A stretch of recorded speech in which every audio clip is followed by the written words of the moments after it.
All right, my English teacher friends, I got a fun one for us today. So, a little bit of literary analysis focusing on Bob Dylan's A Hard Rain's Are Gonna Fall. So, not sure if a lot of teachers paid attention to this, but the International Baccalaureate curriculum amended a few things last year, and they added authors such as Bob Dylan, Joni Mitchell, and Kendrick Lamar. So I opened up the vault to my poetry analysis and decided to include these three stellar songwriters, and also decided to open it up to some of their favorite choices, some of my students' favorite choices. And to model it for them, I decided to use A Hard Rain's Are Gonna Fall for Bob Dylan and spotlighted four other songs by Bob Dylan just to give a sense of how to construct a literary analysis around a song lyric. So for this particular writing workshop, as I alluded to, A Hard Rain's Are Gonna Fall, but I have something a little special in this one. I'm going to show you something called the button test edition. And the button test is a way to ensure that the line of reasoning stays completely intact from start to finish. And when I get into the body paragraphs, I'll show that button test for you. So I'm going to stick to the status quo. Those that are familiar with my work, you'll know that I'll give you a few models and exemplars to show you how to use my template for the introductory paragraph, and then I'll tackle some body paragraphs with the syllogistic method. So let's jump right in. So to get students to write at the caliber that you're going to see, I do a lot of Bob Rossing of my instruction, and I firmly believe that there's a fundamental difference between the assigning of writing and the direct explicit teaching of it. I love to challenge teachers that I work with in the National Writing Project to position themselves as the expert writer in the classroom. Literally get to the proverbial easel and canvas, just like Bob Ross, and paint with your students. Paint them introductions, paint them topic sentences, show them explicitly how to do things. Here's the kicker with Bob Ross that not too many people know about. He himself used a template. He called it a heuristic. In painting, we usually call it a heuristic, and it's called the wet on wet technique. So literally every time that he did a naturalistic landscape, he busted out the wet on wet technique. And for my students, no matter what the expository mode is, whether we're doing literary analysis, rhetorical analysis, argument persuasion, synthesis, even research, we can always declare and or invert the thesis, and all body paragraphs, you guessed it, we can go syllogistically, and I'll model those templates for you right now. So the question that we have to ask ourselves is this: how do I write the introductory paragraph? Typically, you can go declarative or inverted. But here's the kicker with my template, and it really simplifies things quite nicely. For rhetorical analysis, my students always declare the thesis. So for rhetorical analysis, we declare. For literary analysis, we always invert the thesis. And then for the other expository modes of argument, persuasion, synthesis, and research, it's a 50-50 coin flip, and it's really contingent upon the prompt and the rhetorical angle upon which you want to launch into your argument. So you can like literally coin flip it for those other expository modes. But for this video, since we're doing literary analysis, we are going to invert. No matter the prompt. If we're looking at, the history of FRQ1s and FRQ2s from the AP Literature exam, no matter the prompt, if it's a good prompt, implicit in the language of that prompt are two questions. What is the authorial intent, and how does the author construct meaning? For literary analysis, what we're going to do is this. I call it the 3+1. We're going to take 3 sentences to answer the question, what is the authorial intent? And 1 sentence to respond to the question, how does the author construct meaning? Here's the kicker. Whenever a student is answering the question, how does the author construct meaning, they're going to be using their terms, devices, techniques, and this is the thesis statement. How does the author construct meaning is the thesis statement. So we're going to go 3 sentences, authorial intent, 1 sentence, authorial intent. Construction of meaning. I said that wrong. So in an inverted thesis, you end with the thesis. So we're ending with the construction of meaning. Up top, we're going to begin with the context and background, which is the authorial intent. And just as you funnel it down towards that fourth sentence, boop, drop the thesis, right? So my introductory thesis template is always going to be 4 sentences long. So now let's talk about some of the things that are integral to my teachings. And I do a lot of this with the National Writing Project when I do teacher development programs. But I also do it with my students beginning at on-level 9th graders all the way through AP and IB programs. So my students will focus a lot on tier 2 level vocabulary. And what I mean by this is just your average run-of-the-mill SAT level caliber word. So I do intensive word study academies with my students from the day I get them after Labor Day in September all the way till the exam. We really fill in the vocabulary void nicely and through intense focus concentration. You'll see my students augment their vocabulary pretty substantially over the academic year. The other thing, too, that we work on a lot is something that I call the Nuance Academy. And again, I do all of this in my National Writing Project programs if you want to do a deeper dive into it. So typically, students come to me wielding, 2 or 3 sentence constructs, and it's usually independent clauses, short, simple declarative sentences, and maybe sometimes an adverb clause every now and then. Strunk White, in their seminal text called Write It Right, make the assertion that there's 12 different ways to cobble together a sentence. So in order to achieve voice, rhythm, and flow, I have my students practice those 12 sentence constructs a lot. So you're going to see my students have some really good syntactical choices in their writing, all in the hopes of getting that elusive sophistication point. You got to be aiming for the voice, the rhythm, and the flow. And just to recapitulate here, we're going 4 sentences. 4 sentences. So let's take a look at a few. So it's going to be 3 authorial intent, 1 construction of meaning. So with regards to a hard rain's are going to fall, what's the universal truth? What's the exigence? What's the aha? What's the gist of Dylan's lyrics? So let's dive right in. With the loss of innocence comes the existential knowingness that life is often bleak and cruel. While day-to-day living is definitely with its ebbs and flows, the fact of the matter is that the real heavy stuff can easily overshadow the delight and wonder that sometimes seem to arise. Within this give and take, the proverbial rainy seasons seem to stick around a bit longer than the days that bring the sun. All right, so we got the authorial intent. Like, that's the whole gist of why Dylan wrote the song. Now, 4th sentence, focus on the most salient terms, devices, techniques. I tell my students, don't do a literary terms dumping ground. Probably focus on 2, no more than 3. So look at how the student did with this last sentence here for the thesis statement.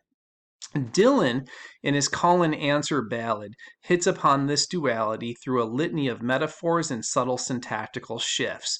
So you can see you have a deep, concentrated literary focus in that last sentence. So the essential, the germane, the salient terms, devices, techniques anchor the thesis. Student number 2 is going to do the exact same thing, 3 plus 1. The bottom line is this. Life is hard, and it is impossible to shield one from this fact.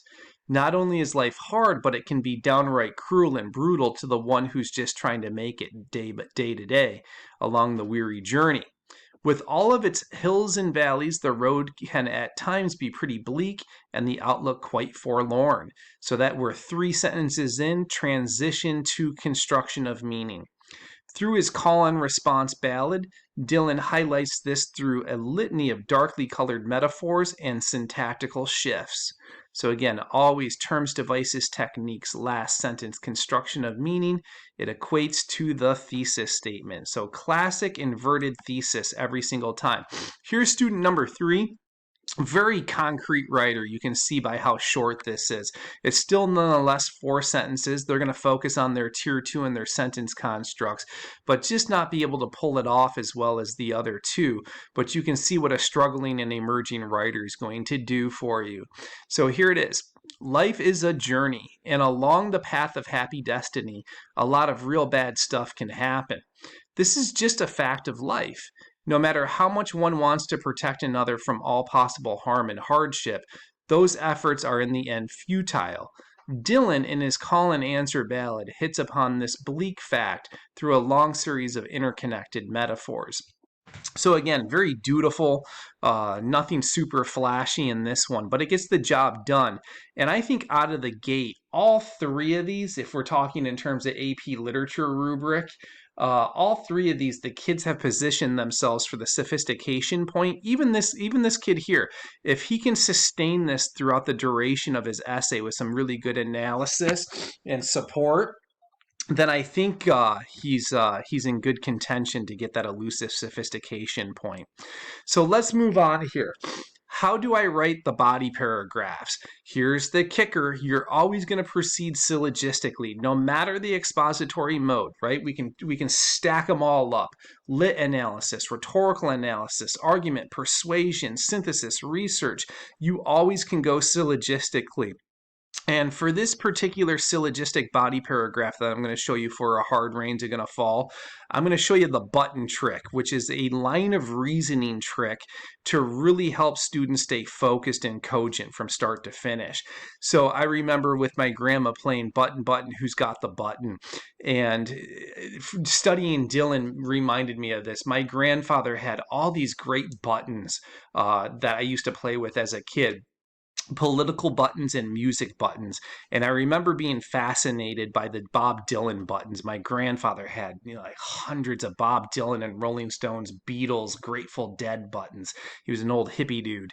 So this just kind of triggered that memory. And I'm like, hey, it's actually a good way to illustrate how to keep the line of reasoning intact.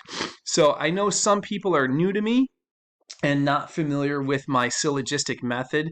So I'm going to give a cursory glance at it and I'll walk you through it. Those needing a deep dive, head into my YouTube channel. I have a lot of lessons in there on inductive and deductive reasoning and a good thorough overview of the syllogistic method. But for now, I'll just talk you through it so you have a working knowledge. In brief, it comes from the Aristotelian tradition. Aristotle ran a school called the Lyceum, and the rich town boys would go there to learn about polemics, oration, debate, wordsmithing, word wrangling. And they would throw out oftentimes these juicy, essential questions like, what is justice? And we see that in the seminal text, Plato's Republic. What is justice? So these great scholars, these great philosophical think tankers would step to the proverbial mic and they would drop their definition of what justice is. And the better orators are what Aristotle called cogent, like very mathematical, very computative. And they would proceed premise, conclusion, like the following example. Premise 1, arsenic is deadly. Premise 2, my dog ate arsenic. Conclusion, my dog is going to die. When our students write, we want them to be this computative and this locked in logically, and the fact of the matter is they're not. And if we get into AP anchor papers and even some sample papers that I've seen from the International Baccalaureate kids, oftentimes the big snafu is that students only present the second premise. And that's why when we read it, we're like, hey, wait a minute. This isn't literary analysis. This reads like a Cliff Note summation. It reads like plot synopsis. And we got to make sure that students stick, to the demand of the assignment and from top to bottom perform literary analysis. So let's make sure that happens by following this template. First premise, an argument containing terms, devices. Right? My students take 3 sentences to write the first premise, and I'll model this for you. And they start right where the author starts. And again, I have some great examples to show you how this is done. So it takes 3 sentences, start where the author starts, hone in on the terms, devices, techniques. Second premise is going to be a teeter-totter balance of quoting and paraphrasing in the form of textual support. You don't want to do one far more at the expense of the other. And then the conclusion of the syllogism. We have to keep in mind body paragraphs have conclusions in them as well. You just can't dangle your analysis out there in space. You got to wrap it up. So body paragraphs have conclusions, and that's where the textual analysis comes in the form of a link, a promise, and echo. You got to throw it back to the thesis, and you got to throw it back to the prompt. All of this takes, like one body paragraph should be about 10 sentences long. Those little itty bitty 4 or 5 sentence baggers that students often write just don't cut it. They don't advance the argument enough, and they don't flesh it out to really substantiate the claim. So I say 10 sentences, hard cap at 12. So let's play a game of button, who's got the button. You can see I have buttons on this slide: orange, purple, green, and blue. Each time I drop a literary term, device, technique, I'm going to place a button next to it. These are promises, okay? The first premise is a promise. It's where you make your promises for the whole line of reasoning, all right? And in terms of sentence stems, you're going to see my students do this every time they write, unless they kick the scaffold and training wheels off. You and your students can steal this stem right from the onset. Comma. It cues the reader into knowing that the kid has a chronological sequence, that they're going to go top to bottom through Dylan's lyrics and have a very methodic approach to it, right? Students often don't know where to begin, and it's just like, hey, be logical. Go from top to bottom, have a sequence, have an order, and announce it. So my students often just steal this from me right from the onset.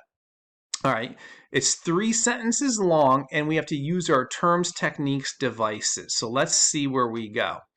Right from the onset, Dylan establishes the 2 contrasting narrative voices between the father and the son through the call and response technique. So we're going to put an orange button next to narrative voices, right? The contrasting narrative voices. Focusing exclusively on the singular pronoun. So the syntax gets a green button. It is clear that life is a solitary and arduous journey wrought with many obstacles and hardships. The imagery within the litany also belies this fact. So litany and imagery get the blue button. Now here's the kicker as we move on to the second premise. I need quotes and or paraphrases for all 4 of these colors. Now, typically a student's not going to front load the first premise this actively. I'm just modeling, just Bob Rossing how to do it.